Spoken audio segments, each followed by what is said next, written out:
Shalom, salam damai, salam sukacita saudara-saudari yang terkasih dalam Yesus Kristus.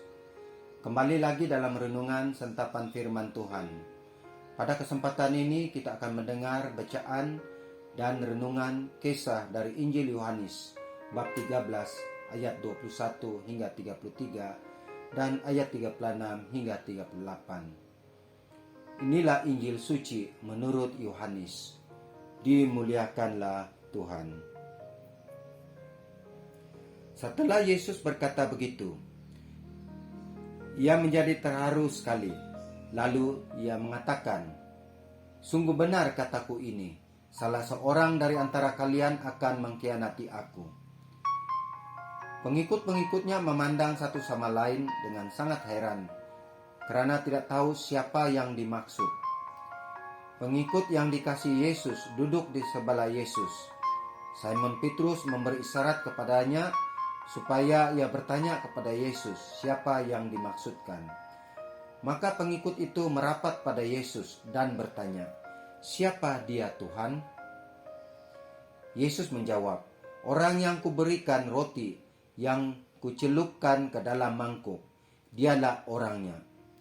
Maka Yesus mengambil sepotong roti, mencelupnya ke dalam mangkuk, lalu memberikannya kepada Yudas, anak Simon Iskariot. Segera setelah Yudas menerima roti itu, iblis masuk ke dalam hatinya. Lalu Yesus berkata kepadanya, "Lakukanlah cepat, apa yang mau kau lakukan." Tidak seorang pun dari mereka yang duduk makan di situ mengerti mengapa Yesus berkata begitu kepada Yudas. Ada yang menyangka Yesus menyuruh Yudas membeli sesuatu yang diperlukan untuk pesta itu, atau memberi sedikit uang kepada orang miskin, sebab Yudas adalah pemegang uang kas mereka. Setelah Yudas menerima roti itu, ia langsung keluar. Hari sudah malam. Sesudah Yudas pergi, Yesus berkata, "Sekarang Anak Manusia diagungkan, dan Allah diagungkan melalui dia. Kalau Allah diagungkan melalui dia, ia pun akan diagungkan Allah melalui dirinya sendiri. Malah Allah akan mengagungkannya dengan segera. Anak-anakku, aku tidak akan tinggal lama lagi dengan kalian.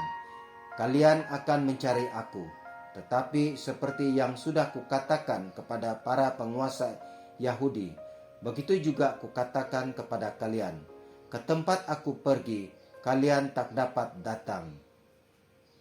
Tuhan mau pergi kemana? Tanya Simon Petrus kepada Yesus. Jawab Yesus, "Kemana aku pergi, engkau tak dapat ikut sekarang. Engkau akan mengikuti aku kemudian." "Tuhan, mengapa saya tidak dapat mengikuti Tuhan sekarang?" Tanya Petrus lagi. "Saya rela mati untuk Tuhan." Yesus menjawab, "Sungguhkah engkau rela mati untukku? Ketahuilah, sebelum ayam berkokok nanti, engkau sudah 3 kali berkata bahwa engkau tidak mengenal aku." Demikianlah sabda Tuhan. Terpujilah Kristus. Saudara-saudari, melalui pembacaan Injil pada hari ini ada 2 perkara yang harus menjadi teladan dan amalan hidup kita sebagai umat Allah yang baik. Pertama, semangat kasih. Yesus tahu Yudas akan mengkhianatinya dan Petrus akan menyangkalnya 3 kali. Ia tahu pengkhianatan itu akhirnya membawa kepada kesengsaraan dan kematiannya. Walaupun begitu, ia tidak menghindarinya, tetapi menerima serta bersedia untuk menghadapinya. Semua ini dilakukan Yesus karena kasihnya kepada manusia. Semangat inilah yang Yesus kehendaki untuk dihidupi oleh pengikutnya. Kita sebenarnya masing-masing ada dikurniakan kasih, dan kita mampu lakukan seperti Yesus. Banyak contoh bahwa kasih itu lebih penting daripada diri sendiri. Ibu bapa rela bekerja siang dan malam. rela bekerja hujan dan panas untuk menghidupi keluarga dan anak-anaknya yang tersayang. Karena kasih seseorang sanggup berkorban demi kasihnya terhadap seseorang. Saudara-saudari, marilah kita selalu menghidupi semangat kasih dan mengasihi sesama seperti Yesus. Perkara yang kedua adalah semangat mengampuni. Yudas dan Petrus adalah orang yang paling dekat dengan Yesus. Yesus tahu siapa yang akan mengkhianati dan yang akan menyangkalnya.